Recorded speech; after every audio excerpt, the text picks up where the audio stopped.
Chosen one, your crown is slipping. Item, yes, you heard me. The very status heaven placed on your life, the seal that set you apart, is at risk right now. This isn't fear-mongering. This is a warning. And if you think, once chosen, always chosen, you've already believed a dangerous lie. To whom much is given, much will be required. Luke 12:48. Being chosen is not a medal you wear. It's a living covenant with God. And like any covenant, it can be broken. If you've felt that pull in your spirit, that heavy calling that separates you from the rest of the world, this is for you. Not for the curious, not for the casual, not for the complacent, only for those who carry heaven's assignment in their bones. You know your life has been different. The battles have been brutal. The victories, rare but unforgettable. The loneliness, almost unbearable. And yet, you've endured because you were set apart for a mission bigger than yourself. But hear me, just as heaven chose you, you can be unchosen. Today, I'm revealing 5 hidden traps, deadly, silent, and disguised as harmless, that can strip you of your divine status. Stay until the end, and you'll have the weapons to protect what God entrusted to you. Click away, and the enemy wins ground in your life. Before we begin, comment 777 as a public declaration that you are guarding your crown. And to those who've sown into this mission through super thanks, your support is not just generosity. It's warfare. It keeps this message reaching the ones who need it most. Now, let's talk about the traps heaven showed me. God's chosen ones. Your status as a chosen one is at risk. Avoid these 5 traps.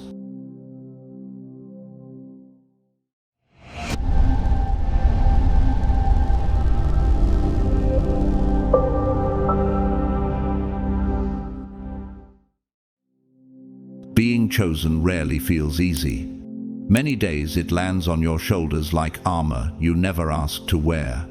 You are tested in places others never notice, carrying insights that make you feel decades older than your years, and often misunderstood by those who cannot see why you move the way you do.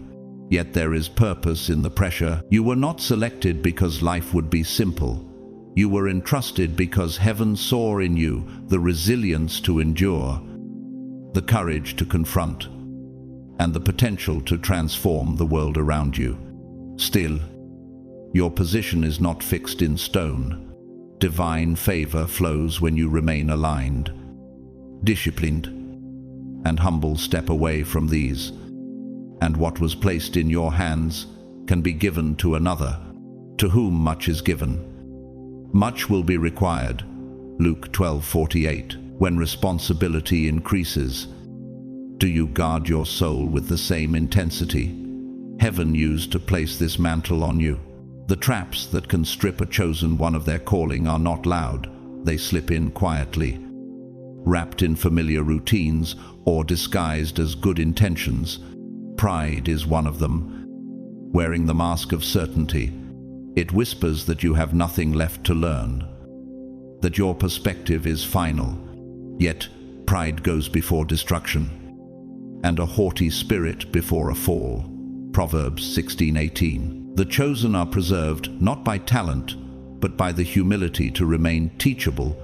At what moment did feedback begin to feel like an attack instead of a safeguard for your destiny? Another silent thief is the neglect of daily discipline. Calling without structure eventually collapses. The hours you keep, the prayers you pray, and the boundaries you protect are the unseen scaffolding of your mission. The Apostle Paul declared, "I discipline my body and keep it under control, lest after preaching to others, I myself should be disqualified." 1 Corinthians 9:27. Discipline is not about legalism. It is love for your calling expressed in time. John Paul II. The Polish Pope who guided the Church through turbulence and survived an assassination attempt modeled this. His steady rhythm of prayer and service was the backbone of his leadership. The future starts today, not tomorrow, he often said, reminding us that destiny is built in the faithfulness of each day. There is also the danger of unfiltered influence. Not everyone who praises your gift is safe for your soul. Some voices slowly bend conviction, normalize compromise, or keep you occupied while your purpose stands still. Scripture warns, do not be deceived. Bad company ruins good morals. 1 Corinthians 15:33. Who currently holds a key to your inner life, who has not earned the right to shape your decisions? Fear and doubt are perhaps the most deceptive, often wearing the mask of wisdom. Delay can seem like careful planning, but it may simply be the slow death of obedience. God gave us a spirit not of fear, but of power and love and self-control. 2 Timothy 1-7. If obedience were the only measure, what would you change before this day ends? And then there is the misuse of the very gift that sets you apart. Gifts were given to reveal God, not to feed personal ambition. When attention becomes the goal, the gift becomes corrupted. Gehazi, servant of the prophet Elisha, once chased a reward after witnessing a miracle and lied to secure it.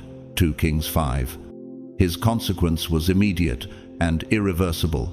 Leprosy marked him and his descendants. This is the law of the kingdom. The gift cannot shield the one who uses it for selfish gain. It will instead expose them. If you have stumbled, you are not disqualified. Though the righteous fall 7 times, they rise again. Proverbs 24-16. Falling is not the end. Refusing to return is. This message is not for the casual listener, but for the one whose heart is stirred now. Recognizing heaven's way of pulling you back into alignment, re-embrace humility. Restore your disciplines, guard your circle. Confront fear with action. Purify your motives. Do not be conformed to this world, but be transformed by the renewing of your mind. Romans 12:2. Do not wait for a safer season. This is the hour when stewardship is proven. Lift your head, steady your steps, and step back into position. The mantle has not left. You must return to it. Rise, chosen one. Guard what was entrusted to you.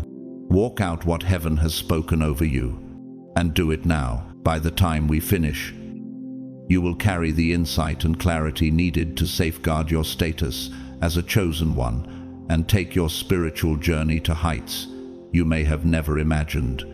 But before we go deeper, pause for a moment and let this settle. The divine chooses those who are ready, but remaining chosen demands that you keep showing up day after day, moment after moment. This is not just a warning, it is a lifeline. It is heaven's reminder of the sacred contract written over your life. A contract that calls you to vigilance, humility, and courage. The question is not whether you were chosen, it's whether you will remain faithful to the one who chose you. Are you prepared to walk this road until the very end? If your heart beats faster at the thought, it is a sign that something deep within you still burns for this path. And if there is a quiet trembling in your spirit right now, it may be heaven whispering that this message has arrived at precisely the right time. Shielding ourselves begins with awareness of what it truly means to carry the mantle of the chosen. Being chosen is not about titles, applause, or the recognition of crowds.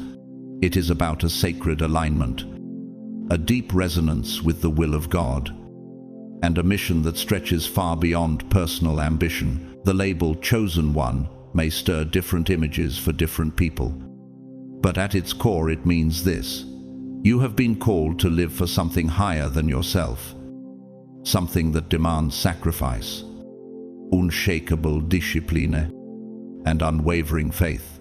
As the Apostle Peter wrote, "You are a chosen race, a royal priesthood, a holy nation, a people for his own possession." 1 Peter 2-9. This identity is not a decoration, it is a commissioning. It marks you in the unseen realm and sets you apart in the seen one. To accept it means to accept the weight of representing heaven on earth, even when it costs you comfort, friendships, or applause. Chosen ones do not appoint themselves. They are appointed by a hand far greater than their own, often in ways they cannot predict. Sometimes the call comes as a whisper in the stillness, other times as a thunderclap that shakes the soul. Have you felt it, that relentless tug that will not let you settle? The invisible wind pushing you toward a future you did not design, but somehow know is yours. It is as if the river of your life has been rerouted by a master architect, and though the bends may be unfamiliar, the current is undeniable. And when this call comes, it rarely allows you to remain who you were before. It reshapes your priorities, redefines your loyalties, and even rearranges your relationships. Those who once understood you may begin to feel like strangers, while new alliances appear in the most unexpected places. But calling is never given without testing. The chosen are sent through fire, not to be consumed, but to be refined. The prophet Isaiah declared, "When you walk through the fire, you shall not be burned, and the flame shall not consume you." Isaiah 43:2. Like gold in the crucible, the heat strips away what is impure, so that only what is true remains. Think of the mountain pine, whose cones release seeds only under the searing heat of wildfire. Without the fire, the forest would never renew. Could it be that your trials are not meant to break you, but to release something inside you that could never emerge otherwise? The seasons of fire in a chosen one's life are not random, they are intentional refineries. Every betrayal, every delay, every closed door is a chisel in the hand of the divine, shaping you into a vessel that can carry glory without cracking. At the center of being chosen lies a sacred contract, a covenant written before your first breath, sealed in heaven's archives. "Before I formed you in the womb, I knew you, and before you were born, I consecrated you." Jeremiah 1-5. This is no casual agreement. It is a commissioning that names your purpose and defines the responsibilities you must carry. It entrusts you with gifts. Yes, but those gifts are tools, not trophies. Whether your mission is to heal, to speak wisdom, to intercede in prayer, or to create change that ripples through generations, your role is uniquely yours. No one else has been assigned your path, and because no one else has been entrusted with your exact calling, there will also be no one else to answer for it on your behalf. This covenant is personal. It will not be explained away by comparison, excuse, or delay. And yet, every covenant carries weight. The chosen bear it like a bridge bears the tension between two shores. This is why discipline matters. This is why compromise is dangerous. This is why you must remain alert to the subtle drift of the heart. The book of Hebrews warns, we must pay much closer attention to what we have heard, lest we drift away from it. Hebrews 2:1. Have you noticed how a riverbank changes shape over time? Not from a single flood, but from the slow, steady erosion of the current. In the same way, a chosen one rarely falls in a day. It happens through small surrenders, little concessions that seem harmless in the moment. Guard the edges of your obedience as fiercely as the center, for the edges are where erosion begins. Art has captured this truth. In the medieval morality play Every Man, The central figure learns that in the end, all titles, wealth, and companions fall away, leaving only one thing to walk with him into eternity: his good deeds. The chosen understand this. It is not what you gather that matters, but what you carry in faithfulness to your assignment. Like a tree whose fruit remains sweet because its roots drink from a pure source, your impact will depend entirely on the integrity of your hidden life. Influence without purity is like fruit without nourishment. It will rot before it reaches the table. So here is the charge: do not treat lightly what heaven has placed in your hands. Strengthen the foundations. Guard the covenant. Walk with the awareness that every step is measured, every choice is recorded, and every moment is an opportunity to honor the one who trusted you with this role. If the fire has been hot, remember, it is proof that you are worth refining. If the weight feels heavy, recall that it was fitted to your shoulders by the same God who promised to uphold you. And if you have wandered, return now. Do not be conformed to this world, but be transformed by the renewing of your mind. Romans 12:2. The mantle has not been revoked. It waits for you to lift it again. Rise, chosen one. Stand firm. Fulfill the contract written over your life. And do it now. The divine entrusts you with extraordinary gifts, each one hand-picked for the role you were born to fulfill. These gifts may be heightened intuition, the rare ability to ignite courage in others, or a profound connection to truths that cannot be measured in human terms. But with great capacity comes sacred accountability. From everyone who has been given much, much will be demanded. Luke 12:48. Your covenant requires integrity when shortcuts tempt you, humility when success tries to inflate you, and faith when the road is steep.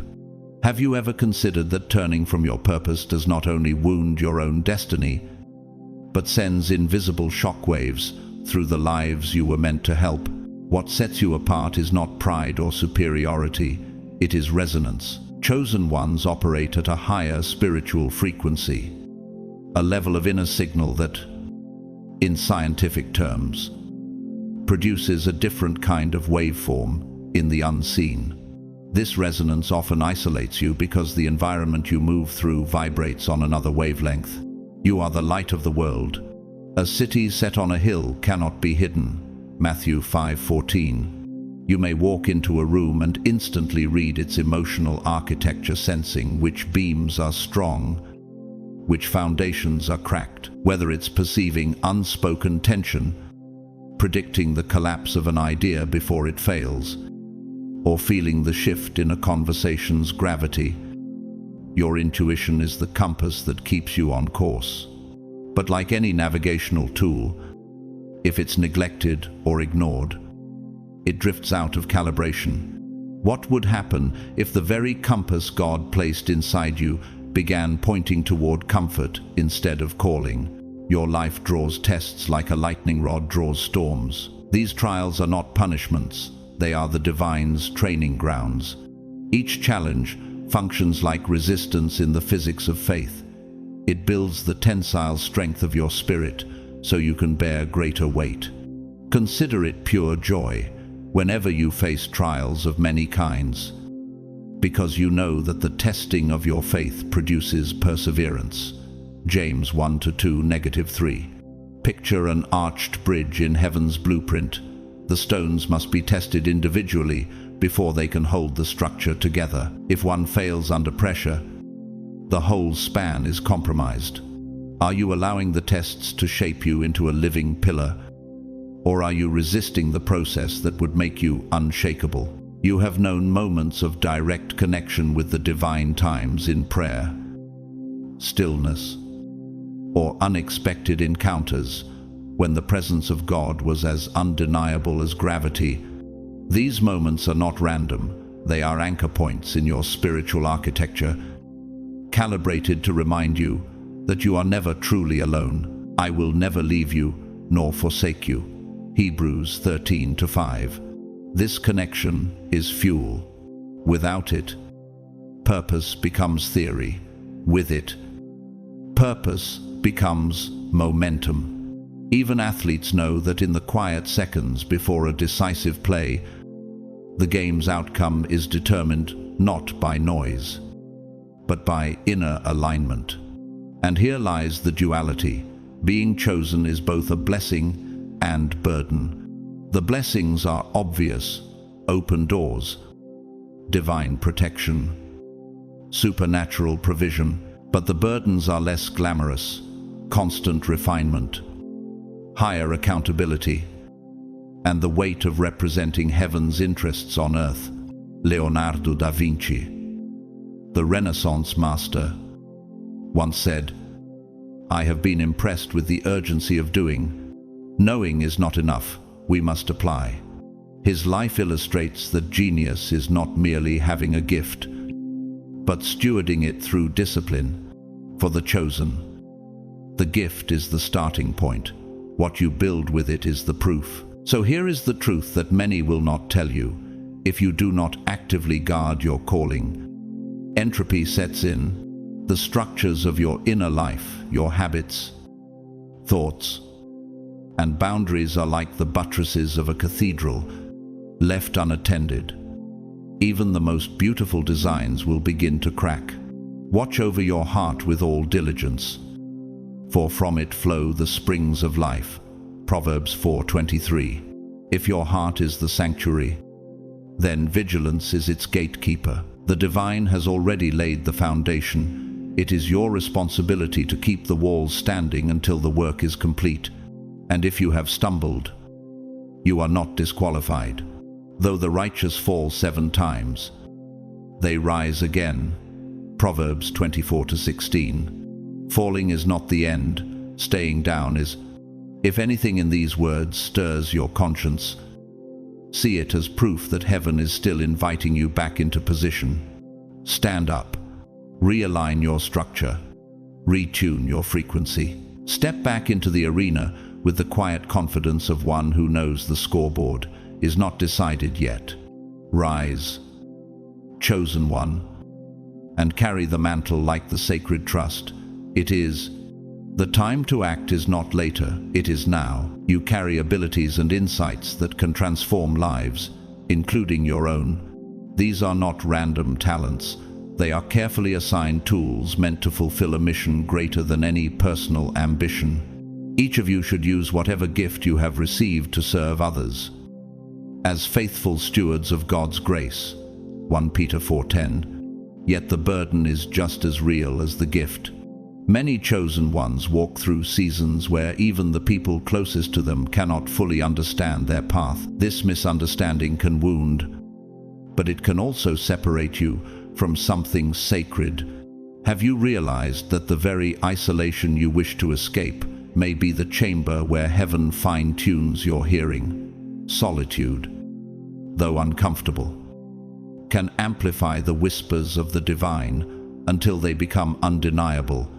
In those moments when silence feels heavy, it is not emptiness, it is preparation. Like a sculptor working in a quiet studio, heaven shapes you away from the noise so you can step back into the world with precision and purpose. The weight of your purpose can, at times, feel overwhelming. You are not just living for yourself, you are living for a mission that touches destinies beyond your sight. Unlike others, you are held to a higher standard, not to punish you, but to prepare you. To whom much is given, much will be required. Luke 12:48. The divine expects you to lead by example, to walk in truth, even when it costs you reputation, opportunity, or comfort. This tension between blessing and burden is not meant to break you, it is meant to forge you into a vessel that can carry both without spilling either. But how do you respond when the pressure feels heavier than the promise? Do you retreat into ease, or do you lean into the refining fire that was designed for your good? Every moment you choose faith over fear, You add another layer of strength to the structure of your soul. Every time you endure without bitterness, you become more trustworthy in heaven's eyes. At its core, being a chosen one is about alignment, living in harmony with your sacred contract and divine purpose. When you are aligned, life carries a kind of holy momentum. You feel connected, empowered, and guided by a force that transcends human calculation. In all your ways acknowledge him, and he will make straight your paths. Proverbs 3-6. When alignment is lost, the current reverses, doors close, energy drains, and doubt creeps in like fog over a once clear horizon. That's why maintaining alignment is not a suggestion, it's survival. It's not about perfection, it's about persistence. And persistence is built in the small, consistent acts that nourish your connection to heaven, whether through prayer, journaling, or moments of quiet reflection. You are tuning your soul back to its true frequency. Which of these practices have you allowed to slip from your daily rhythm? And what has it cost you in clarity? The chosen life is not maintained in grand gestures, it is preserved in the hidden disciplines no one sees but God. Living in alignment also means becoming a beacon for others, whether you realize it or not. Your journey lights the way for those still wandering. People are drawn to your authenticity, your steadiness, and your refusal to compromise truth for applause. They see in you a glimpse of what is possible when a life is anchored to something eternal. This is why your fall would not just be yours, it would dim the light for others who are following it. As Pope Benedict XVI once said, "The world offers you comfort, but you were not made for comfort. You were made for greatness." His words remind us that leadership for the chosen is not about popularity. It is about being a living invitation for others to rise higher. Every decision you make, even in private, either strengthens or weakens that invitation. Every compromise you avoid reinforces the trust that others place in your example. But history also warns us of the opposite. Diotrephes, a figure briefly mentioned in the third letter of John, who loved to be first and refused to welcome fellow believers. His hunger for control fractured the unity of the church and left a legacy of division rather than devotion. The tragedy was not that he lacked influence, it was that he misused it. This is the shadow every chosen one must guard against, turning influence into a mirror for self instead of a window to God. If your platform ever becomes a throne for ego, it will eventually collapse under its own weight. How many leaders have we seen rise fast and fall faster because they forgot the mission that gave them authority in the first place? Pride blinds. But humility builds foundations that last. So the call is clear. Guard your alignment with vigilance.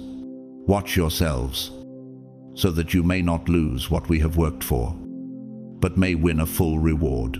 2 John 1-8. Keep the practices that sharpen your hearing. Protect the standard that was set over your life. Lead by living the truth, not just speaking it. And if you've drifted, return now. Though the righteous fall 7 times, they rise again. Proverbs 24-16.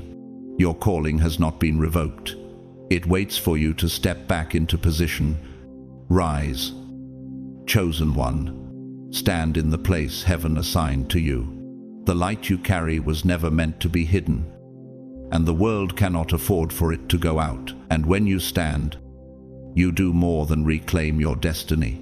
You remind the watching world that God still raises leaders who will not bow to anything less than his purpose. What people see in you is more than charisma. It's a living example of what alignment with a higher purpose can produce. But influence is not a trophy to display. It is a weight to carry with trembling hands. Use it wisely. Lead with humility. And never forget that your gifts come from a divine source. Every good gift and every perfect gift is from above, coming down from the Father of lights. James 1:17. The essence of being chosen is to walk a sacred path, a journey where blessings and burdens travel together, where each step contains the potential for both joy and refinement. It is not an easy road, but it is a meaningful one. If you have ever felt the truth of these words burn deep in your spirit, then you already know you have been set apart for a purpose. Honor it, protect it, live it, because the world is gasping for the kind of light you carry, and it needs it now more than ever. Yet even the brightest flame can be smothered if the air grows thin. Being a chosen one is both privilege and responsibility, but this position is not automatically permanent. The one who sets you apart has also given you the power to remain or to walk away. So, if you think you are standing firm, be careful that you don't fall. 1 Corinthians 10:12. Your ability to keep alignment depends on your daily choices, your inner posture, and your spiritual discipline. What, then, can strip you of your status? The answer is rarely dramatic. The most dangerous threats are often silent, disguised as harmless habits, subtle attitudes, or the influence of voices that do not carry heaven's tone. Have you noticed how a creeping vine can slowly strangle a tree? Not by force, but by subtle entanglement over time. One of the most persistent of these saboteurs is ego-spiritual arrogance dressed in the robes of devotion. It doesn't kick down the door. It slips in like a shadow at dusk. For chosen ones, ego is a particularly insidious enemy. It begins as genuine alignment with divine calling, but slowly twists into a posture of superiority. The humility that once made you a clear vessel for God's light begins to crack, replaced with the idea that you are the light itself.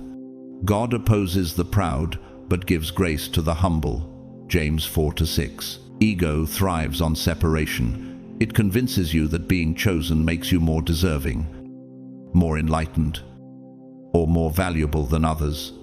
But the truth is this: the essence of your calling has always been about humility, service, and surrender, not control, comparison, or competition. Nature itself preaches this warning. The sun does not boast of its light. It simply shines, and in doing so, gives life. But when clouds gather and the light tries to force its way through, instead of waiting for the right break, it scatters and loses its warmth. In the same way, the chosen who try to push their own brilliance ahead of divine timing will find their influence diffused and their purpose blurred.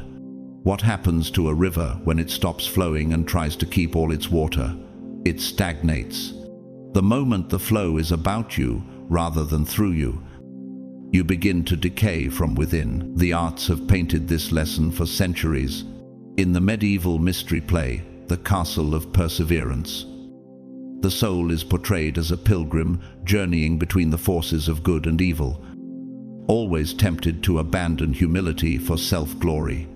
Those who climb the tower too quickly, without the foundation of service, find themselves falling harder than they rose. This is not just theater, it is a mirror. How many leaders have we seen rise like morning stars, only to collapse because they believed their own light was self-generated? So the warning is clear. Guard the posture of your heart as fiercely as you guard the reach of your hand. Do nothing from selfish ambition or conceit, but in humility count others more significant than yourselves. Philippians 2-3. Keep your gifts in the posture of service. Let your influence remain a reflection of the source, never a monument to self. And if you feel the weight of conviction right now, know that this is grace inviting you back into right alignment. Though the righteous fall 7 times, they rise again. Proverbs 24-16. Rise, chosen one. Step away from the shadows of ego and back into the steady light of service. Your place is still waiting, but it will not wait forever. Stand now and let heaven find you faithful. Illusion is where the danger begins. Once spiritual arrogance finds a foothold, it begins to subtly alter the structure of your life, like a hidden crack in the load-bearing wall of a cathedral. At first, it seems harmless, even invisible, but slowly, the shift in your energy becomes perceptible.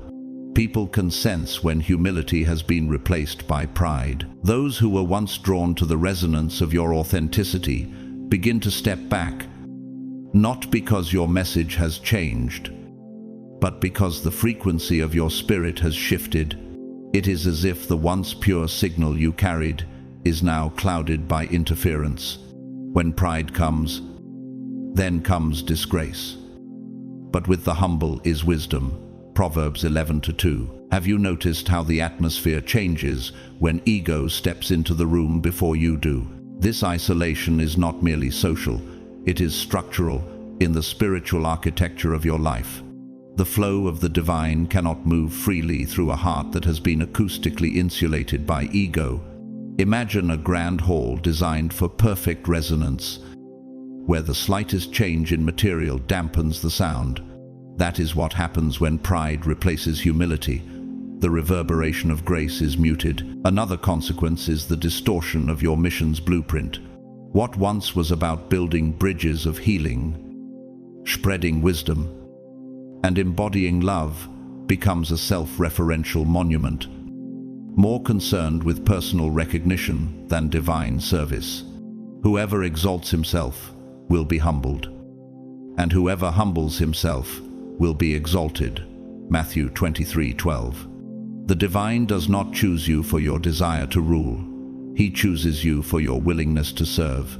When ego takes over, growth halts. Psychologists call this a fixed mindset, the belief that you have already arrived, that no further refinement is necessary. But the spiritual path is not static. It is a dynamic system of constant calibration. In physics, a system that ceases to adjust to its environment loses equilibrium and collapses under its own entropy. Could it be that the moment you stop learning, you are already drifting out of alignment with the one who called you?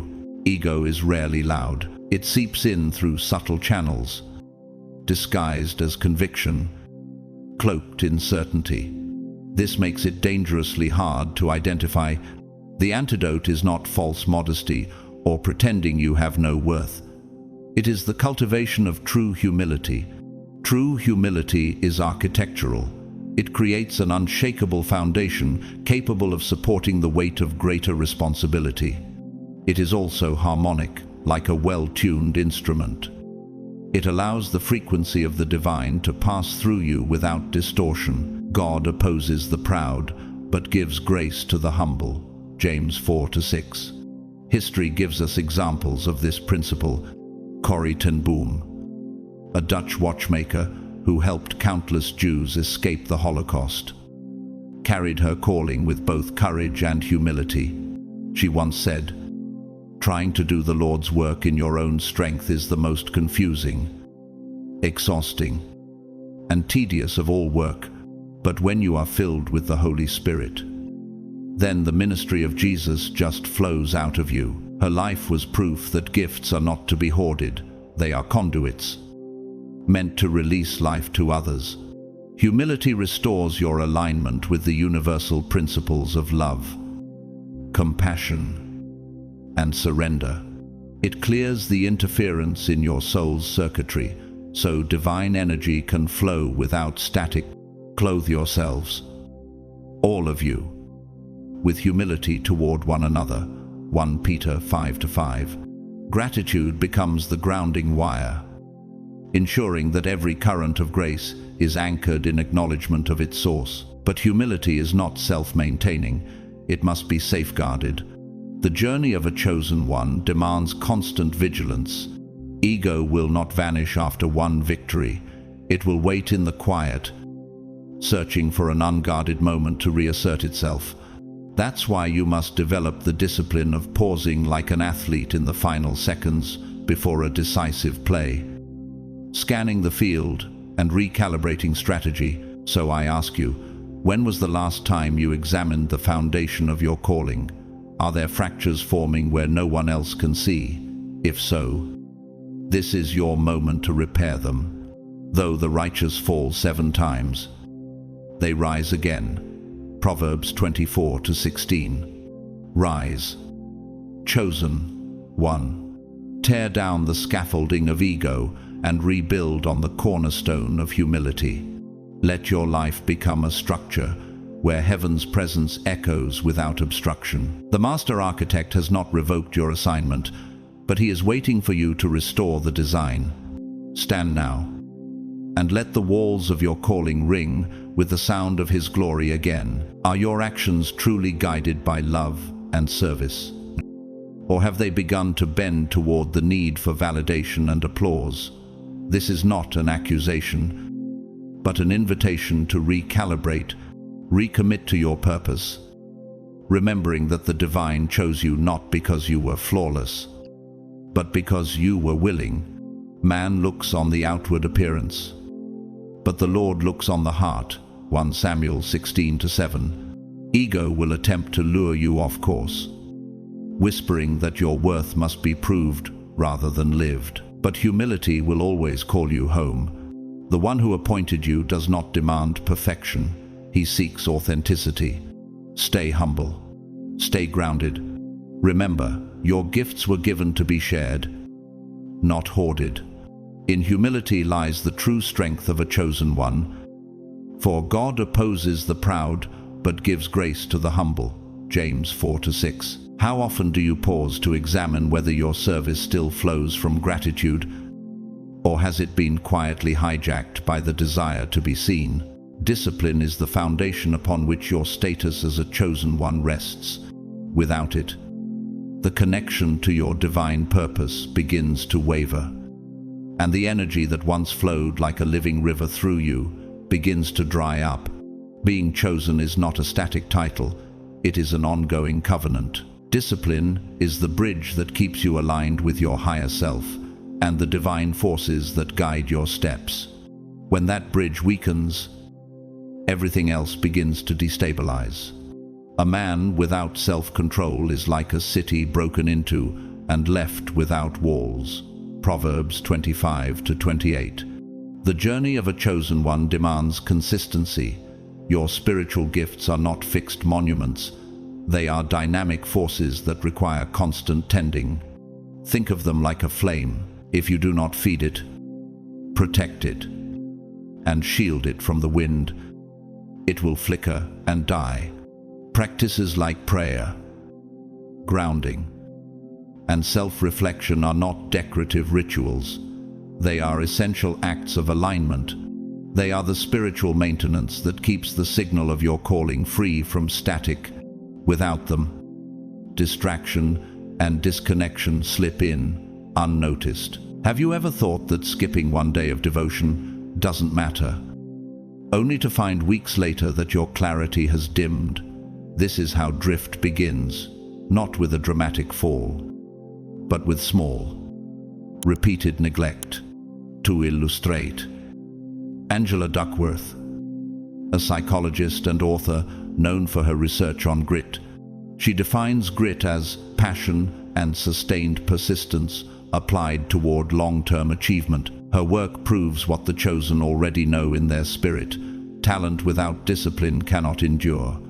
A gift is only as strong as the structure built to carry it. Without the discipline to sustain it, even the most brilliant calling will fade into memory. But there is also the cautionary mirror, the story of Saul, Israel's first king. Initially anointed and empowered, Saul's failure to obey consistently and his erosion of discipline led him to forfeit his throne. His downfall was not a single act of rebellion, but a pattern of compromise and neglect. You have rejected the word of the Lord, and the Lord has rejected you from being king. 1 Samuel 15:26. This is the danger for every chosen one. When the daily habits that keep you aligned are abandoned, the calling remains, but your ability to carry it disappears. Without regular discipline, negativity finds fertile soil. Stress, fear, doubt, and unhealthy influences begin to cloud your perception. Toxic relationships flourish when your spiritual guard is lowered.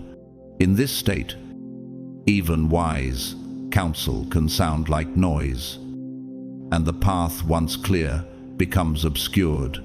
That is why vigilance is not optional. It is the lifeline that keeps your purpose sharp. Be on guard, stand firm in the faith, be courageous, be strong. 1 Corinthians 16:13. Right now, is your guard standing watch, or have you left the gates of your purpose unprotected? So here is the charge: restore the habits that keep you aligned. Protect the flame at all costs. Fortify the bridge between you and the divine. If the walls have been breached, rebuild them now. And if you have drifted, return before the current pulls you too far. Though the righteous fall 7 times, they rise again. Proverbs 24:16. Rise, chosen one. Shake off the weight of neglect. Walk back into the discipline that once kept your heart steady and your vision clear. Heaven's assignment for you has not expired, but it is waiting for you to stand up and take it again. Being aligned with your calling is not about walking without error. It is about the persistence to return each time you stumble. Discipline is not perfection carved in stone. It is the living agreement to find your way back to alignment. No matter how many detours you take, let us not grow weary of doing good. For in due season we will reap, if we do not give up. Galatians 6-9. Many chosen ones fall into the trap of thinking that missteps disqualify them, but the true failure is not in the stumble, it is in refusing to rise again. Have you noticed how a river, when diverted, will find a way back to its original course if it continues to flow? That is what discipline does. It brings you back. Even after you've been pulled off course, your gifts are not ornamental. They are functional instruments entrusted for a higher purpose. The divine places them in the hands of those willing to cultivate them, not to hoard them. As each has received a gift, use it to serve one another as good stewards of God's varied grace. 1 Peter 4:10. But neglect erodes their strength. The fading of a gift is not a punishment. It is the natural result of disconnection, like a tree that stops drawing water from the soil and begins to wither from the inside out. In the same way, when you stop actively nurturing your alignment, the spiritual current that sustains your gifts weakens. What good is a lantern if the flame is allowed to dwindle until it gives no light? A lack of discipline also blinds you to the moments heaven is orchestrating in your favor. The divine works through synchronicity, timely openings, divine appointments, and unforeseen chances to serve. Yet if your heart is not attuned to the rhythm of your purpose, you can walk right past them without recognizing their value. Be very careful. Then, how you live not as unwise, but as wise, making the most of every opportunity. Ephesians 5:15-16. Just as a deer misses the sound of an approaching stream when its ears are dulled by the wind, so too can a chosen one miss the gentle signals of guidance when their spirit is cluttered. How many doors have been left unopened simply because the knock was drowned out by distraction? Rebuilding discipline doesn't begin with grand resolutions. It begins with small, intentional steps. It is not about restructuring your entire life overnight. It is about planting one seed of alignment each day. 5 minutes of stillness, a prayer whispered before dawn, a line of gratitude inked into a journal. These small acts create ripples, gradually restoring the resonance between your spirit and the one who called you. Draw near to God, and he will draw near to you. James 4:8. Even when you don't feel motivated, show up. Motivation is fleeting. Covenant is constant. Which will you follow? Nature teaches the same principle. A neglected garden is quickly overtaken by weeds. But a gardener who tends the soil daily, even in small ways, ensures a harvest in its season. Your spiritual life is no different. Over time, these consistent acts strengthen your alignment, making it easier to hold your ground when storms come. And here is the truth. Discipline is not just for your benefit. As a chosen one, your alignment radiates outward. Your energy, your actions, your presence, they ripple into the lives of those you were appointed to guide. When you drift, they drift. When you stand, they see the way forward. History has warned us of this reality. Alfred Nobel, the inventor of dynamite, once awoke to read his own obituary, mistakenly printed while he was still alive, which described him only as the merchant of death. Confronted with how he would be remembered, Nobel resolved to change his legacy, using his fortune to establish the Nobel Prizes to honor achievements that benefit humanity. Discipline ensures that when your moment comes, you will not stand empty-handed before the one who sent you. The divine chose you for your potential, your willingness, and your strength. But staying chosen requires action. Therefore, my beloved brothers, be steadfast, immovable, always abounding in the work of the Lord. 1 Corinthians 15:58. Discipline is the key that keeps the gate of your calling open. Without it, the path will overgrow. With it, the way will remain clear. So rise, chosen one. Pick up the practices you've abandoned. Guard the flame you carry. The world still needs the light you have been entrusted to shine, and heaven still waits for you to step back into position. The flow of divine energy in your life is not sustained by moments of perfection, but by the steady cadence of showing up for yourself, for your mission, and for the higher forces guiding you. Be faithful in the little things. Luke 16:10 is not a poetic suggestion, it is a law of spiritual physics. When discipline becomes part of your spiritual architecture, it forms a load-bearing foundation that can withstand the seismic tremors of life. The storms will come, but like a structure engineered with deep pilings, your connection to the divine remains unshaken.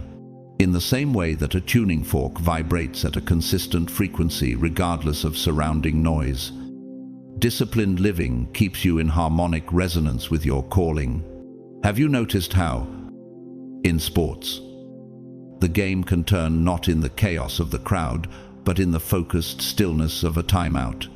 That's what discipline does. It creates clarity in the middle of pressure. Through discipline, you honor your identity as a chosen one and ensure that your light continues to burn in a world desperate for direction. Yet, even the most well-built cathedral can be compromised from within if cracks form in its walls, and one of the most silent but destructive cracks is the presence of toxic relationships and negative influences. Do not be deceived.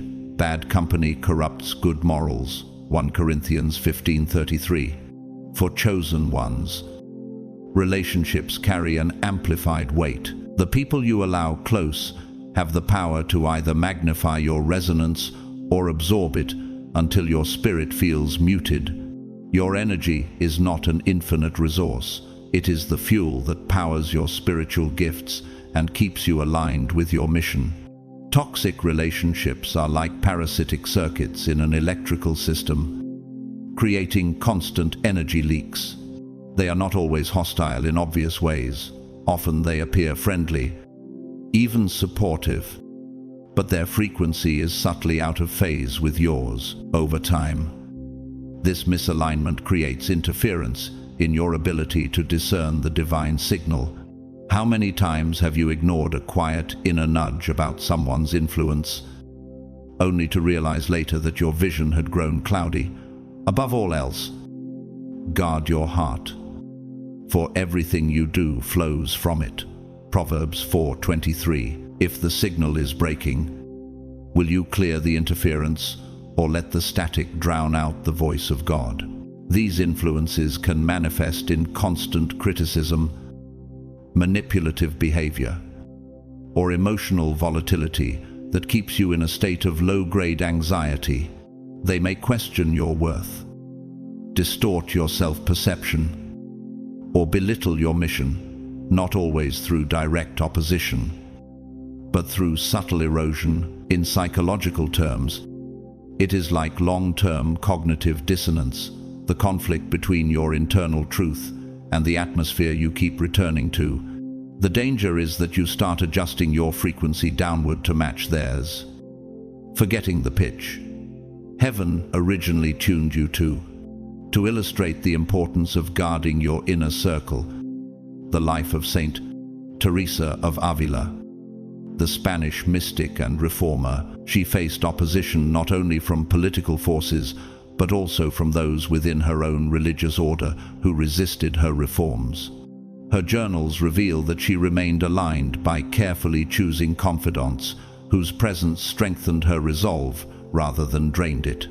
She wrote, "God save us from gloomy saints," recognizing that even the religious can pull you from your mission if their spirit is not in harmony with yours. Toxic connections can also mimic support, while subtly redirecting your focus away from service and towards self-preservation. In physics, this is like a resonance shift, when the natural frequency of a system is altered just enough to weaken its structural integrity. Without intentional boundaries, you will eventually adapt to the noise around you, instead of staying attuned to the clear frequency of your calling. Walk with the wise and become wise, for a companion of fools suffers harm. Proverbs 13:20. Whose frequency are you tuned to, and is it strengthening your structure or slowly pulling it apart? So here is the choice before you. Will you allow unhealthy connections to keep siphoning your energy until your gifts are dulled? Or will you reinforce the gates of your inner life? Every chosen one must decide who is allowed to speak into their spirit. This is not cruelty, it is stewardship. Though the righteous falls 7 times, they rise again. Proverbs 24:16. Rise, chosen one. Audit your relationships. Strengthen your walls. Tune your life back to heaven's frequency. The world needs the undiluted version of your light, and it needs it now. They often operate from a place of fear, jealousy, or unresolved pain, and their energy can seep into yours without you even realizing it. It is like smoke entering a clear room, subtle at first, but over time it clouds everything until you forget what clean air feels like. One of the most dangerous aspects of toxic relationships is their subtlety. They rarely announce themselves as threats. Instead, they often wear the mask of familiarity, making it difficult to recognize the harm they cause. You may feel a deep obligation to maintain these connections out of loyalty, guilt, or a misplaced sense of duty. But as a chosen one, your highest loyalty is to your purpose and to the divine who entrusted it to you. Fear of man will prove to be a snare, but whoever trusts in the Lord is kept safe. Proverbs 29:25. How many times have you prioritized keeping peace with people, only to discover you were losing peace within yourself? And here's the deeper truth. Keeping someone in your life at the cost of your clarity is not compassion. It is self-sabotage disguised as kindness. Allowing toxic influences to persist in your life not only slows your own growth, it also hinders the work you were sent to do in the world. Negative influences aren't limited to personal relationships. They can be environments, media, or even recurring habits that lower your spiritual frequency. Constant exposure to negative input, whether through news, social media, or conversations dripping with cynicism, dulls your spiritual sensitivity. It's like trying to hear a whisper in a stadium full of noise. The signal from heaven is still being sent, but the static drowns it out. Do not conform to the pattern of this world, but be transformed by the renewing of your mind. Romans 12:2.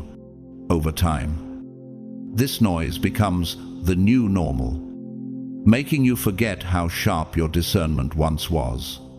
Ask yourself, if the voice of God came to you now, would you be able to recognize it instantly? Or would it be buried under the clutter you've allowed in? Protecting your energy is not an act of selfishness, it is spiritual self-preservation. Boundaries are not walls to keep love out. They are gates that determine what is allowed in. Setting boundaries doesn't mean you care less about others. It means you care deeply about your mission and the divine energy flowing through you. Boundaries create a sacred space where you can grow, thrive, and stay aligned with your higher calling. Detaching from toxic relationships doesn't mean you've abandoned someone. It means you've chosen to honor the path entrusted to you. You can still love from a distance, without allowing their chaos to disrupt your clarity. Above all else, guard your heart, for everything you do flows from it. Proverbs 4:23. The truth is, if you never model healthy boundaries, those around you will never learn how to honor their own. In leading this way, you silently give others permission to protect their own destinies. History offers us examples of those who understood this well. The late Billy Graham, one of the most influential Christian evangelists of the 20th century, famously implemented what became known as the Modesto Manifesto, a set of personal and ministry boundaries designed to protect integrity, relationships, and spiritual focus. His commitment to these principles helped him avoid the scandals that consumed many public figures of his time, allowing him to run his race with his reputation intact. But this level of discipline didn't happen by accident. It was a conscious decision to structure his life in such a way that temptation had no foothold. His example shows that boundaries are not a reaction to danger. They are a preemptive design to keep the mission pure. But there is also the sobering mirror of those who failed to guard their boundaries. Demas, a companion of the Apostle Paul, mentioned briefly in 2 Timothy 4:10. Demas abandoned Paul because he loved this world. His story is short, but the consequences are eternal, trading proximity to purpose for the comfort of lesser things. The tragedy was not simply leaving Paul, it was leaving the mission. How many chosen ones have let temporary comfort pull them from eternal calling? This is the slow poison of compromise. It doesn't feel fatal at first, but it erodes the will to fight for what truly matters. And once the will is gone, the calling fades into memory. Healing from the effects of toxic relationships requires deliberate action. First, you must recognize the impact they have had, acknowledge the doubt, weariness, or disconnection they left behind. Then, you actively work to clear that residue. Engage in practices that restore balance. Daily prayer, reflective journaling, still moments in the presence of God. Surround yourself with people who speak life into your spirit, environments that inspire growth, and habits that nourish your soul. Walk with the wise and become wise. For a companion of fools suffers harm. Proverbs 13:20. This isn't a one-day reset. It's a lifestyle change. And with every choice you make to feed your soul rather than drain it, you reclaim territory the enemy thought he had taken for good. The divine has not called you to survive under the weight of destructive influence. He has called you to rise above it. Your life is meant to be a living testimony of what happens when someone chooses alignment over compromise.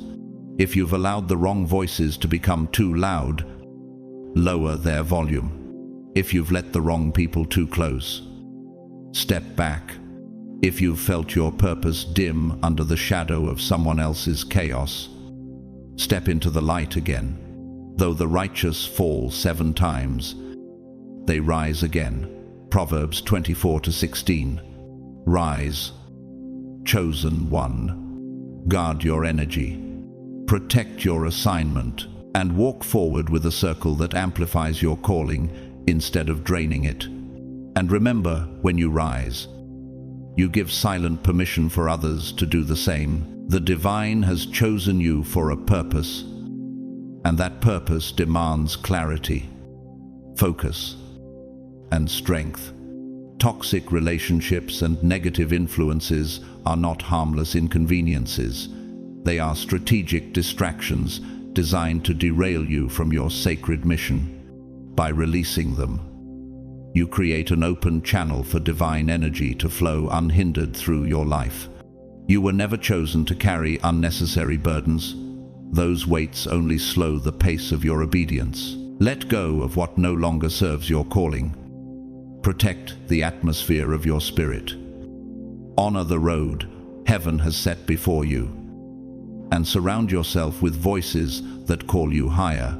In doing so, you are not just protecting yourself, you are reaffirming your identity as a chosen one, ready to fulfill your divine purpose with clarity and power. Let us throw off everything that hinders and the sin that so easily entangles. Hebrews 12:1. So what will you lay down today to run your race without the weight that was never yours to carry? Yet even when you cut off toxic influences, there remain enemies that no one else can see: fear and doubt. They are perhaps the most silent and persistent saboteurs for the chosen. They creep in unnoticed, casting shadows over your faith and shaking the foundations of your purpose. These forces do more than challenge your spiritual journey. They seek to dismantle it entirely. Fear and doubt are the antithesis of alignment, acting as barriers to the current of divine energy that should flow freely through you. Have you noticed how a sudden chill can sweep through a warm room and change its atmosphere in moments? In the same way, a single seed of fear can shift the entire climate of your heart. As a chosen one, your path will rarely come with a neatly drawn map. You are often called into uncharted territory, and uncertainty becomes your constant companion. That lack of certainty opens the door to fear. Fear of failure, fear of rejection, fear of what others will say, and even fear of your own potential. For God gave us a spirit not of fear, but of power and love and self-control. 2 Timothy 1-7. Fear makes you hesitate when you should step forward. It whispers that safety is found in standing still, when in reality, safety is in obedience. What moves of God have you delayed because fear convinced you to wait for a better time? Doubt takes an even more deceptive form. It whispers insidious lies in the quiet moments. What if you're not really chosen? What if this is all in your head? What if you're not enough? These questions can feel like harmless self-reflection, but in truth, they are the termites in the wooden beams of your faith, eating away at your structure from the inside out. Doubt makes you retreat when you should advance. It convinces you to hand back the very ground you fought to claim. But when you ask, you must believe and not doubt, because the one who doubts is like a wave of the sea, blown and tossed by the wind. James 1-6. Nature offers its own parable. An eagle, built to soar at altitudes that no predator can reach, will never discover its full capacity if it refuses to leave the nest. Fear and doubt are the invisible weights that keep your wings folded. They don't change your design, they simply convince you not to use it. And when you yield to them long enough, You forget what it feels like to fly. The real world has captured this reality just as vividly. Randy Pausch, a computer science professor diagnosed with terminal cancer, delivered his famous last lecture knowing he had only months to live. Instead of succumbing to despair, he used his remaining time to impart life lessons, urging others to pursue their dreams with urgency and integrity. His story is a living reminder that hesitation and wasted time are the true thieves of destiny. This mirrors the chosen one's battle with fear and doubt.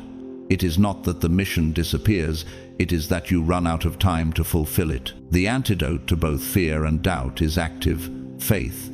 Faith that moves, even when the ground ahead is not fully visible. We walk by faith, not by sight. 2 Corinthians 5-7. Faith is not the absence of uncertainty, it is the decision to keep walking despite it. Chosen one. Do not let invisible chains bind a mission that was meant to run free. Stand in the truth of who sent you. And remember, courage is not the lack of fear. It is the refusal to let fear choose for you. So, rise, step past the shadows. Let the wind of obedience lift your wings again. The same God who called you is the one who sustains you. Fear and doubt may still whisper, but they cannot command you unless you listen. Stand, choose one, and take the next step into the territory heaven has prepared for you. Fear and doubt rarely arrive with a loud knock. Instead, they slip in quietly, like a slow leak in the foundation of a grand cathedral. At first, you may not notice the cracks, but over time, the structure, the inner architecture of your faith begins to weaken. In the language of physics, it is like a harmonic disturbance in a finely tuned instrument. One small note out of resonance eventually disrupts the entire symphony spiritually. This dissonance creates interference between your heart and the frequency of heaven, causing you to miss the clarity and guidance that would have kept you moving forward. Have you ever felt that subtle heaviness in your chest? Not from physical strain, but from an invisible weight pressing against your purpose. That is the invisible architecture of fear at work, and left unchecked, it corrodes even the most determined spirit. The scriptures remind us in 2 Timothy 1-7, "For God has not given us a spirit of fear, but of power, and of love, and of a sound mind." This is not just a poetic comfort, it is a divine architectural blueprint for your soul. Yet fear and doubt behave like moisture in the walls of that holy structure, unseen at first, but capable of collapsing entire corridors of confidence. In psychology, this is akin to cognitive distortion, where repeated negative thoughts reinforce neural pathways that make faith harder to access. You may start asking yourself, what if I'm not strong enough? What if my calling is just a dream I made up? Each of these thoughts is a chisel against the cornerstone of your destiny. Those who history remembers as unshakable faced this battle.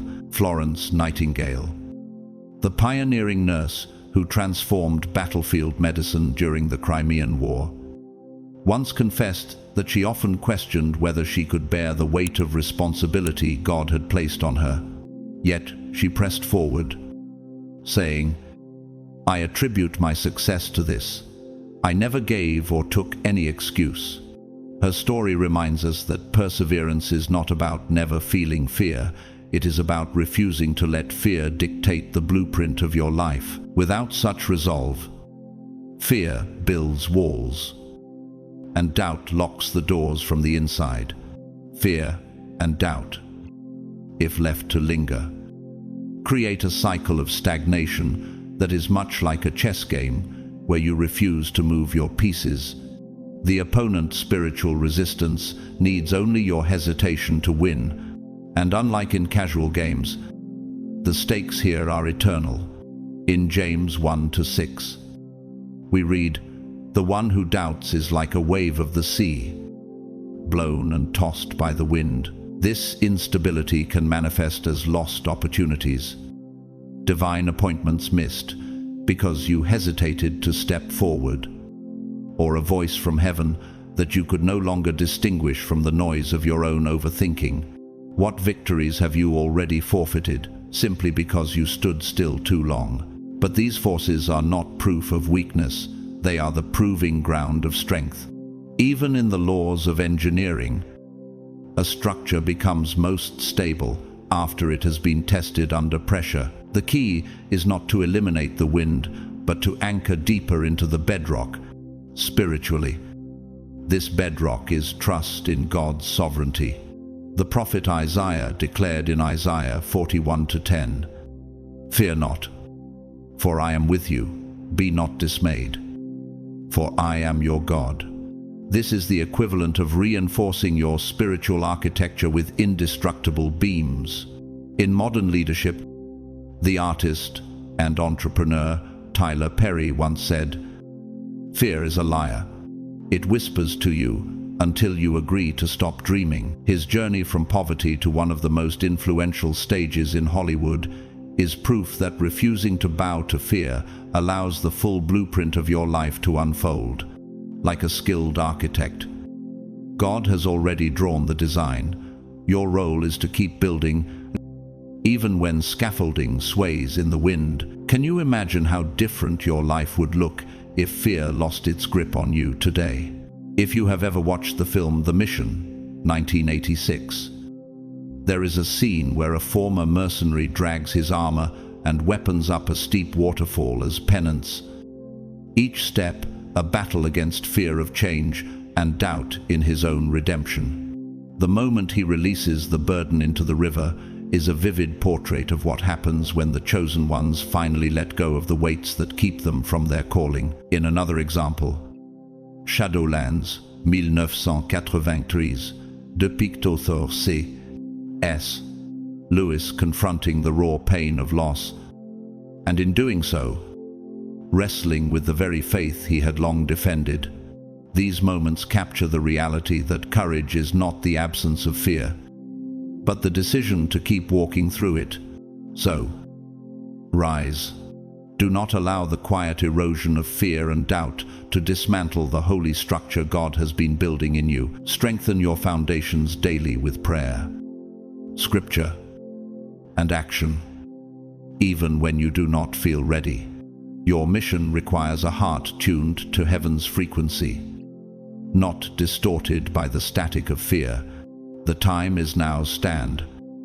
Step forward, and reclaim the territory fear tried to steal from you. Fear and doubt are not just fleeting emotions, they are recurring tremors in the architecture of your soul. Left unaddressed, they behave like microfractures in a cathedral's foundation.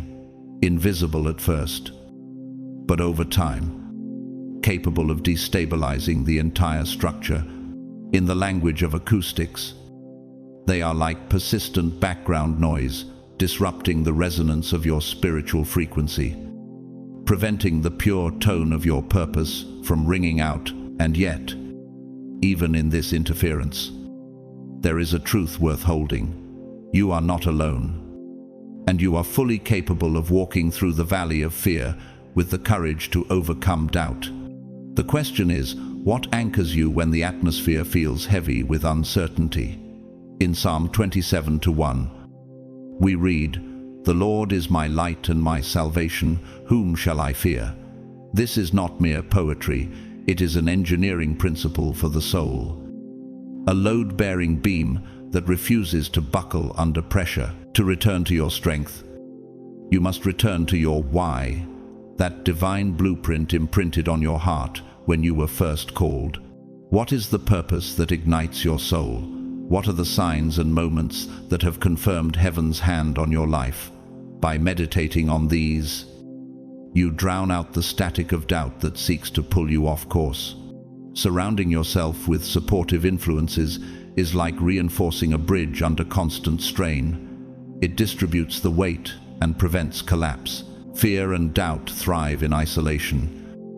But when you're connected to mentors, trusted friends, or faith-filled communities, their grip weakens. Theologian and writer Henry Noon once said, "Community is the place where the person you least want to live with always lives," reminding us that growth and strength are often forged in the presence of others who sharpen us, even when it's uncomfortable. Have you noticed how the right voice at the right time can realign your entire spirit? That is no accident. It is divine engineering at work. Fear and doubt may never vanish entirely, but they can be stripped of their authority. Every deliberate step you take in faith is like adding another buttress to the holy edifice of your purpose, making it harder for storms to tear it down. As a chosen one, you are not called to bypass these storms, but to rise above them, not because you are immune, but because you are equipped. In Isaiah 41:13, God declares, "For I am the Lord your God who takes hold of your right hand and says to you, 'Do not fear, I will help you.'" This is not a suggestion, it's a covenant of reinforcement. And truly, if the architect of the universe is holding your hand, what structure could possibly collapse? And so we must speak of your spiritual gifts. These are not mere talents, they are sacred trusts. Divine instruments designed for transformation, healing, and guidance. Think of them as precision tools in the hands of an architect building something eternal. Yet with such power comes the sobering law of stewardship. Misuse them, and the entire project risks collapse. Misuse rarely begins with outright malice. It starts in subtle misalignment. In psychology, it mirror, mission drift. When an institution loses sight of its core purpose and begins to serve its own survival instead of its mission. Perhaps you've seen it, someone using their discernment not to protect but to manipulate, their healing gifts not to mend but to elevate their own status. It's like altering the blueprint of a bridge mid-construction for personal aesthetic preference. The structure may still stand, but its integrity is compromised. In 1 Peter 4:10, we are reminded, each of you should use whatever gift you have received to serve others, as faithful stewards of God's grace in its various forms. Ignore this, and your gifts become weapons rather than instruments of grace. And if your gift becomes a weapon, who will bear the wound? Others, or your own soul first? The painter Georges Rouault, whose art blended faith and raw human suffering, once said, "My only desire is to paint a Christ so moving that those who see him will be converted." His life's work illustrates the pure alignment between talent and purpose, art not for self-glory, but as a vessel for the divine. This is the standard for the chosen, that your gifts remain tethered to heaven's intent, unmoved by the gravitational pull of ego. Misuse of spiritual gifts is not just a personal failure, it distorts the resonance of the whole body of believers. In physics, this is like a single out-of-tune string disrupting the harmony of the entire orchestra. But the good news is this: realignment is always possible. The moment you return to humility, recalibrate your intention, and place your gifts back in the hands of the divine architect, the structure regains its form, the sound regains its clarity, and your mission regains its force. So rise. Protect the holy architecture within you. Guard the sacred frequency, heaven entrusted to your soul. The same God who called you has also equipped you not to be a prisoner of fear and doubt, nor a careless custodian of sacred tools, but a master builder of the kingdom. The blueprint is in your hands. The time to build is now, rather than empowering you. These small choices, often disguised as harmless, shift your vibration little by little, pulling you further from the sacred architecture for which your gifts were entrusted. At its deepest level, The misuse of spiritual gifts is a breach of the sacred covenant you once made with the divine. These gifts were never given for personal amusement or to build your own kingdom. They were entrusted to you as instruments of heaven's will, to heal, to restore, to illuminate. When wielded for self-interest, they lose their resonance. Much like a finely tuned instrument left in the rain, its tone warped, its song silenced. The divine energy that once flowed like a living river begins to recede, leaving the soil of your spirit dry and cracked. The consequences of such misuse are not only external, where trust is lost and influence withers, they strike deeper, cutting into your inner alignment. Every time you twist a gift away from its sacred purpose, you create a fracture in your own foundation. This fracture breeds dissonance, clouding your discernment, dulling your spiritual vision, and blurring the clarity that once guided you. Proverbs 16:18 warns us plainly, "Pride goes before destruction, a haughty spirit before a fall." And indeed, pride often whispers the loudest when gifts are misused. If the fracture is forming, will you humble yourself to repair it, or let it widen until the whole structure falls? History offers sobering reminders. One such cautionary tale comes from the rise and fall of Girolamo Savonarola, a Dominican friar in Renaissance Florence. Gifted with piercing eloquence and a burning moral conviction, he once shook the conscience of a city. But as his influence grew, so did his rigidity and self-assurance. His gift for prophetic rebuke turned into a weapon of control, alienating allies and provoking powerful enemies.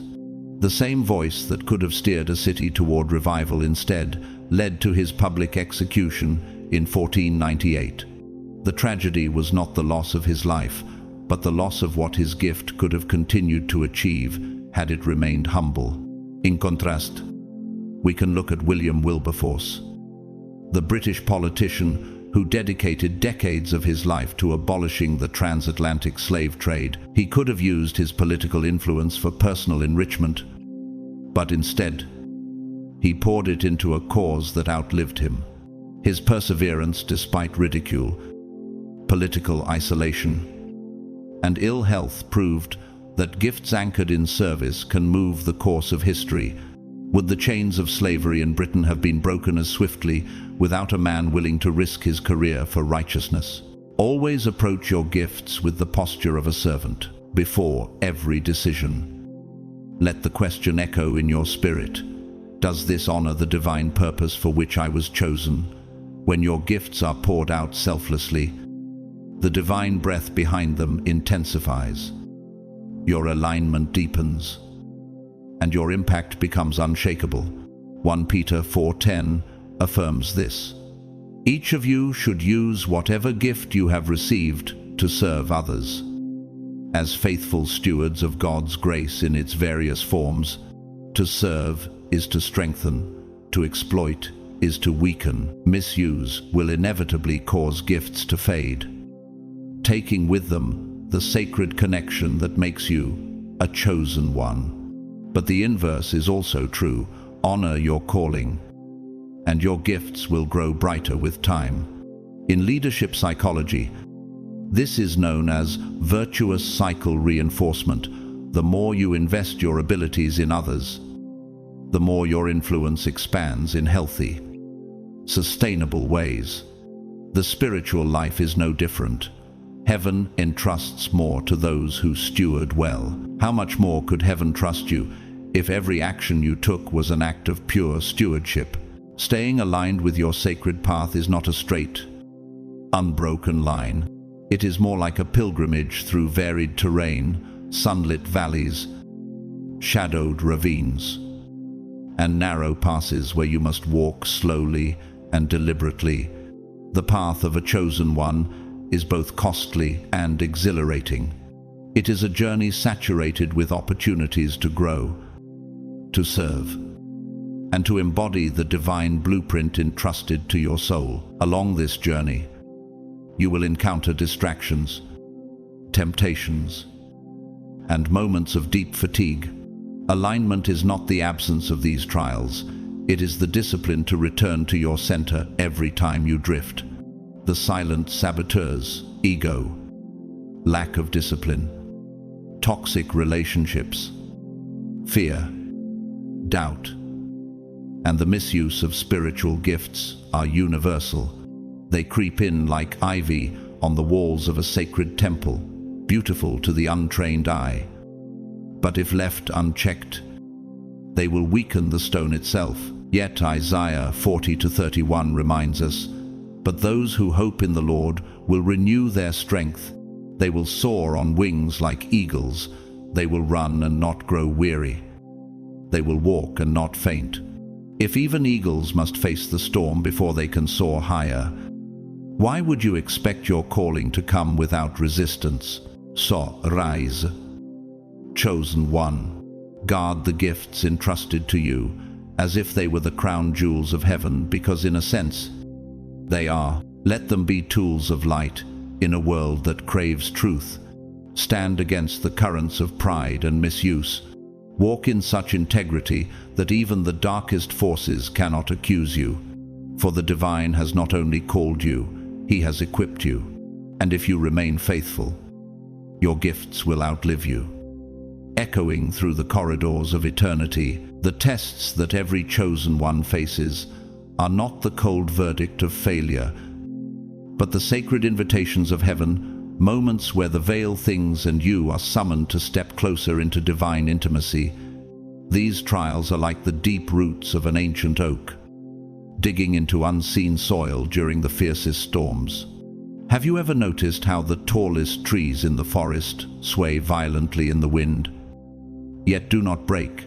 That resilience is born from seasons of invisible strengthening beneath the surface. In the same way, your trials are not here to uproot you.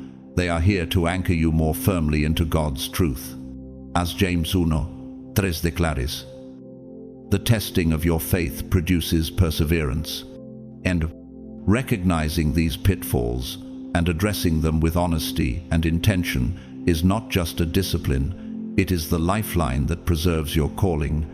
Your mission as a chosen one is not a monument to your greatness, but a living river flowing to those whose thirst only the living water can quench. What if every act of obedience you make today becomes the seed for someone else's breakthrough tomorrow? This perspective shifts your focus from self-preservation to kingdom impact. It strips away the brittle bark of pride, revealing the living sap of service underneath. When you see your journey as part of a grand tapestry woven by the divine, you realize that each thread, bright or dark, serves a sacred symmetry. In the stage musicale, Les Misérables, the priest, Bishop Myriel, offers Jean Valjean silver and grace instead of punishment, forever altering the course of his life. That one act of mercy became the melody that redefined a man's destiny. Isn't it possible that one decision you make in hidden obedience could set in motion a chain of redemption you may never witness in full? Your daily acts of devotion, whether kneeling in prayer, lifting psalms at dawn, or walking through a silent meadow where dew still clings to the grass, are the invisible architecture of your spirit. These rituals are not burdens to bear, but love letters sent upward, a steady frequency that keeps you tuned to heaven's wavelength. Protecting your energy is equally vital, for even the purest spring can be clouded by poisoned streams. Surround yourself with people, places, and influences that elevate your spirit. Can you imagine an eagle trying to soar while tethered to the weight of a dead branch? There are attachments that feel familiar, yet drain the very life from your wings. Detachment, then, is not cruelty. It is an act of holy preservation. As Proverbs 4:23 warns, above all else, guard your heart, for everything you do flows from it. But how many blessings have been delayed in your life because you refused to release what heaven was asking you to let go?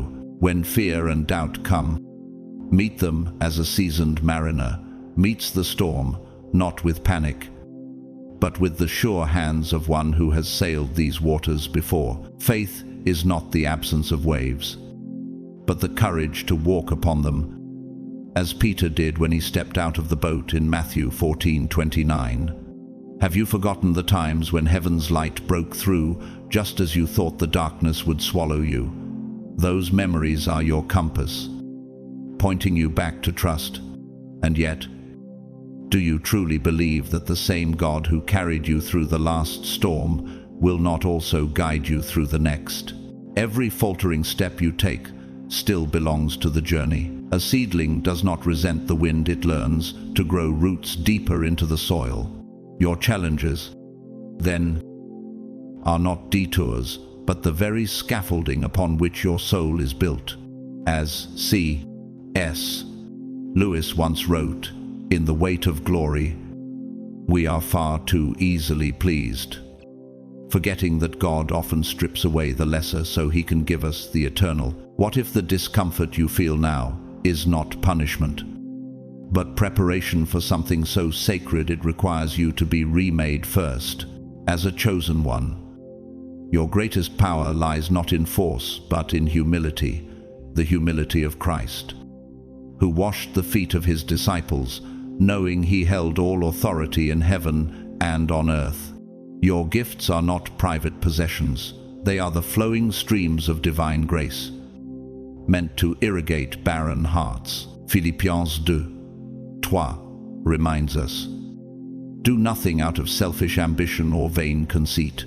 Rather, in humility, value others above yourselves."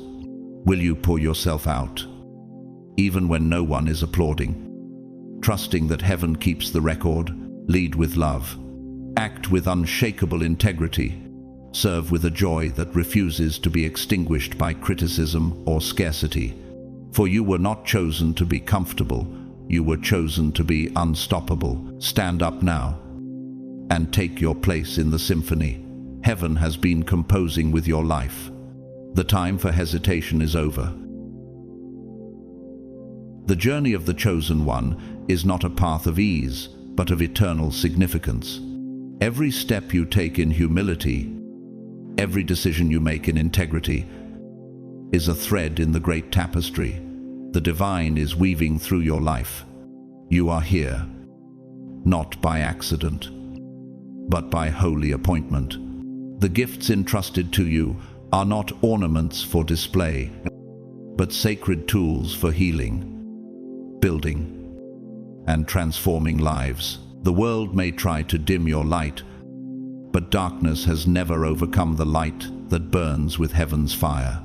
Arise, shine, for your light has come, and the glory of the Lord rises upon you. Isaiah 60:1.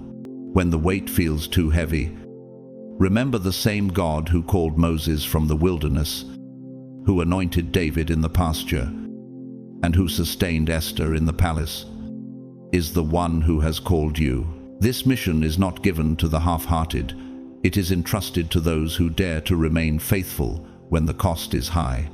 You are chosen because heaven sees in you what the world cannot measure, a resilience forged in the fires of trial, a compassion born of wounds healed, and a vision shaped by the very hand of God.